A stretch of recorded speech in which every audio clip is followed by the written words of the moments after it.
My name is Dalton Russell. Pay strict attention to what I say because I choose my words carefully and I never repeat myself. I've told you my name. That's the who. The where could most readily be described as a prison cell. In the 1980s and 1990s, there was a widespread cultural moment which, utilizing cheaper technology, cameras and audio equipment alike, made it easier for student filmmakers and independent filmmakers to get noticed. Filmmakers could make something for much cheaper than they could in the past, and then noticed and picked up for distribution at film expos and festivals. Spike Lee was one of the early beneficiaries of the indie film wave. After graduating from Tisch, where he worked with fellow students Ang Lee and Ernest Dickerson on his master's thesis, Spike Lee made his first feature-length film, She's Gotta Have It, on a $175,000 budget. What about Nola Darling? What do you want to know? I thought she was a freak. You know, freaky dicky. You asked why'd I continue to see her? It looked like a retard? I'm not crazy. The sex was death. Some of that money came from arts grants in New York City, including the New York State Council on the Arts and the Jerome Foundation. And after changing it from a 16 to 35 millimeter print in an emergency round of funding, Spike Lee began entering his film into festivals, starting with the San Francisco Film Festival.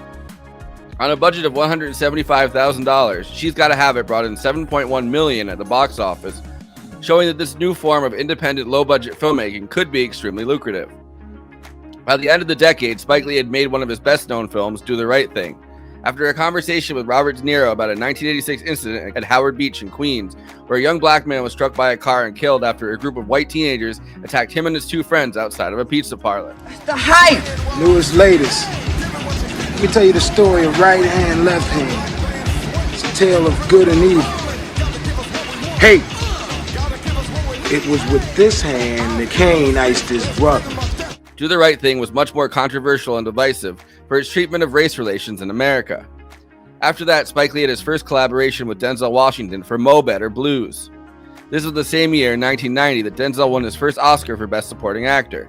Spike Lee and Denzel would go on to work on Malcolm X, a sprawling 3.5-hour biopic, He Got Game, and tonight's film, the incredibly New York City-based heist thriller, Inside Man. Nuts. He said Grand Central Station. Grand Central Terminal is the train station. Grand Central Station is the post office. Post office. He's wrong. Who's wrong? Perp 1. Trains don't pass through Grand Central. It's the last stop for every train. What about the subway they run through? Metro North goes there. Starring Denzel Washington, Clive Owen, Jodie Foster, Christopher Plummer, and Willem Dafoe. Unlike many of Spike Lee's films, especially his earlier films, Inside Man is a project that Spike Lee did not help develop. It was written by a lawyer named Russell Dwertz, who was a first-time screenwriter. He was helped by his friend Daniel Rosenberg, an aspiring producer. They watched a bunch of heist films and worked out a basic screenplay. And then Rosenberg helped bring the screenplay to various studios to shop it around.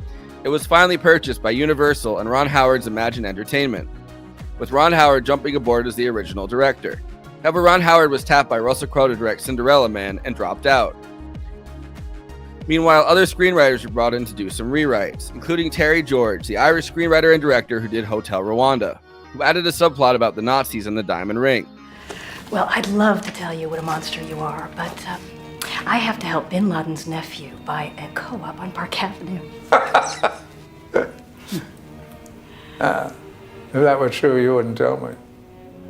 We're listing you as a reference.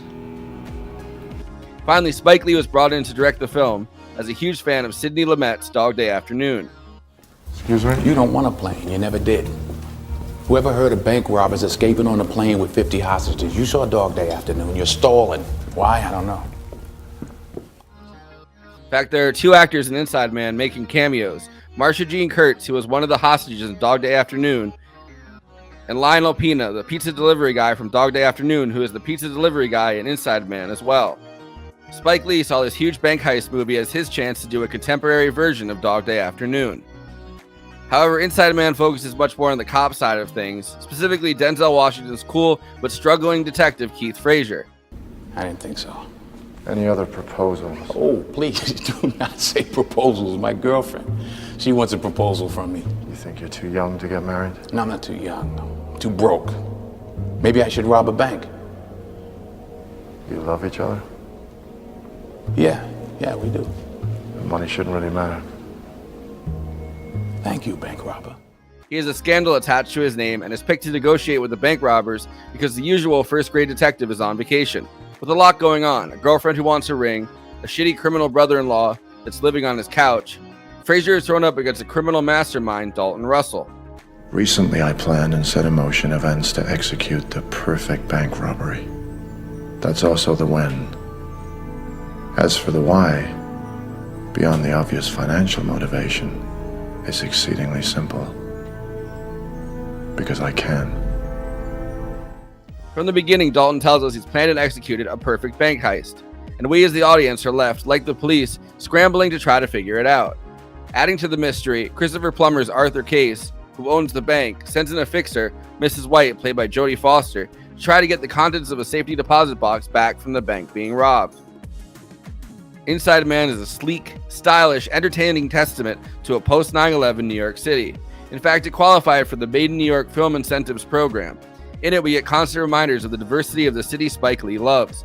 Scenes with a Sikh bank teller who gets roughed up and deturbaned by a racist NYPD, an Albanian wild goose chase, racist NYPD commentary, cops arguing about Grand Central Terminal versus Grand Central Station.